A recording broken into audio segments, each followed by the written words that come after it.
Amados, sean abiertas las puertas para juntos entrar a esta sexta sesión de estudio sobre la santidad de Dios.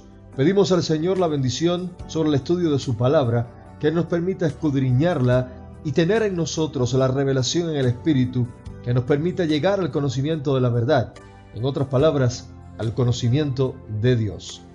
Hoy estaremos hablando sobre la santidad de Cristo, por lo cual damos gracias a Dios, ya que es Él quien pone en nosotros tanto el querer como el hacer por su buena voluntad.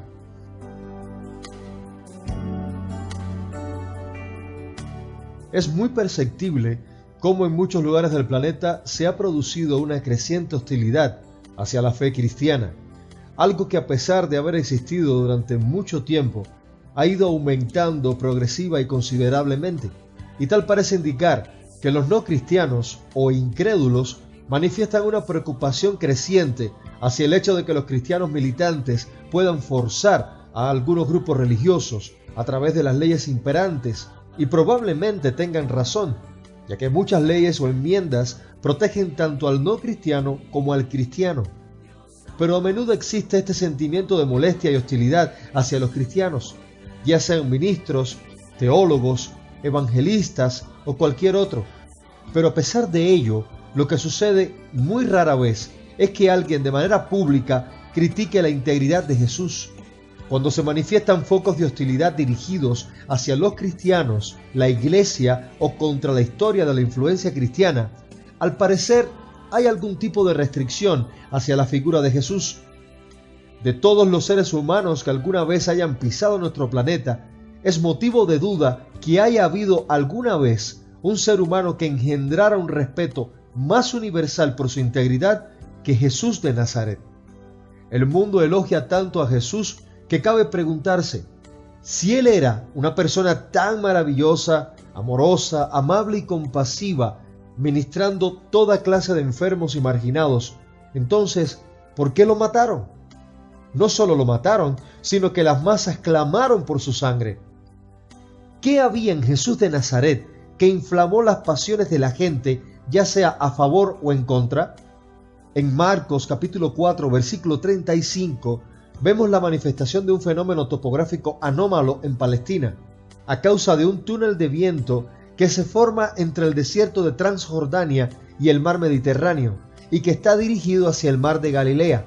Tormentas muy violentas pueden aparecer sin previo aviso en ese lago, el cual aún hoy en día, con el uso de instrumentos modernos, es difícil predecir la aparición de estas súbitas tormentas en dicha zona. En este pasaje de Marcos capítulo 4 versículo 35 se manifiesta dicho fenómeno anómalo, con fuertes vientos y olas gigantescas. Nótese que el barco está en peligro de voltearse mientras Jesús sencillamente está durmiendo, y los discípulos tenían un gran miedo. Los más prominentes ateos, especialmente los del siglo XIX y XX, los cuales podemos mencionar a Marx, Nietzsche, Kaufmann, Sartre y tantos otros, decían de la siguiente manera: nosotros estamos convencidos de que Dios no existe, pero el problema que aún nos molesta y lo que no logramos entender es por qué la humanidad parece irremediablemente como religiosa, y donde quiera que vayamos en el mundo encontraremos gente dedicándose a la práctica de la religión. Finalmente, acuerdan establecer que la religión surge a partir de las necesidades psicológicas de las personas, de la fragilidad humana del hombre, y que lo único que compartimos es nuestra mortalidad. Pero Sigmund Freud dijo, y Carlos Marx lo secundó en su emoción, que todo ser humano tiene un miedo intrínseco a las fuerzas naturales que amenazan sus propias vidas, y lo que sucedió históricamente es que la gente comenzó a inventarse religiones, donde el primer paso en el proceso evolutivo fue imponer la idea de un alma viviente dentro de estas fuerzas, de manera que había un dios en la tormenta, uno en el terremoto, un dios en la pestilencia, y así sucesivamente.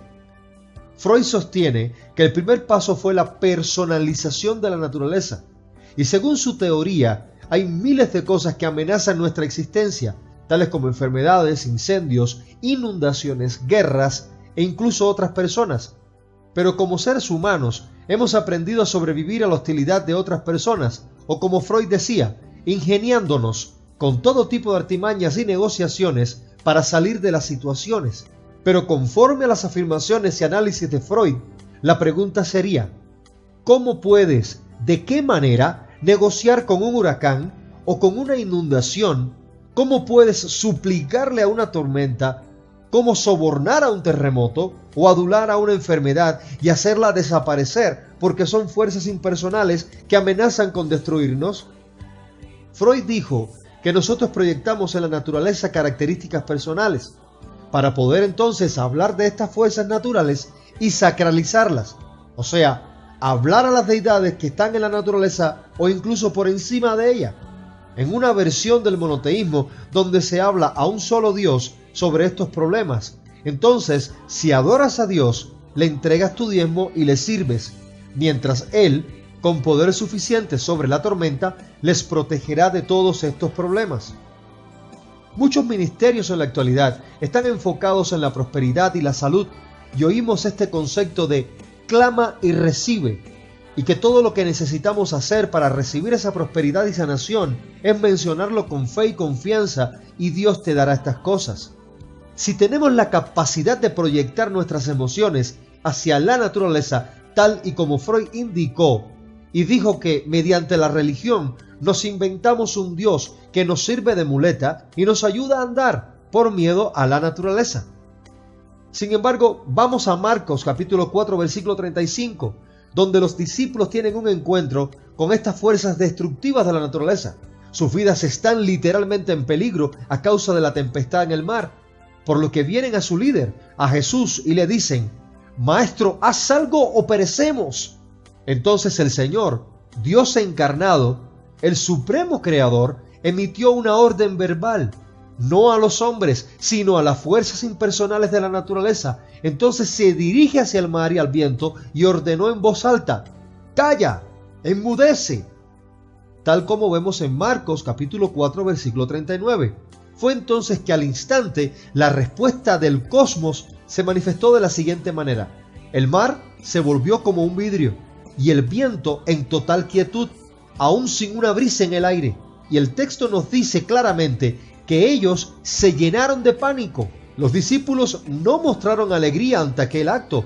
O sea que en lugar de calmar o apaciguar sus miedos ante el efecto de lo que vieron, al contrario, sus miedos se intensificaron. Algo que Freud no entendió es que dentro del corazón del ser humano hay algo a lo cual se le teme mucho más que a las fuerzas impersonales de la naturaleza. Y me refiero al poder y la presencia de una persona que es santa. Y los discípulos preguntaron entonces: ¿qué clase de hombre es este que aún el viento y el mar le obedecen?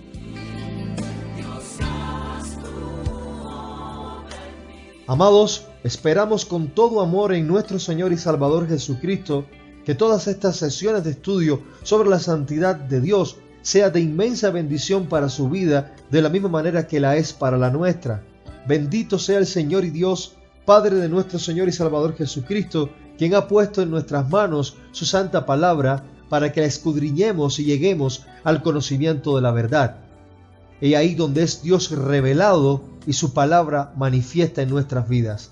Al Señor sea toda la gloria y la honra por los siglos de los siglos, y a usted, muy amado del Señor, que Dios le bendiga.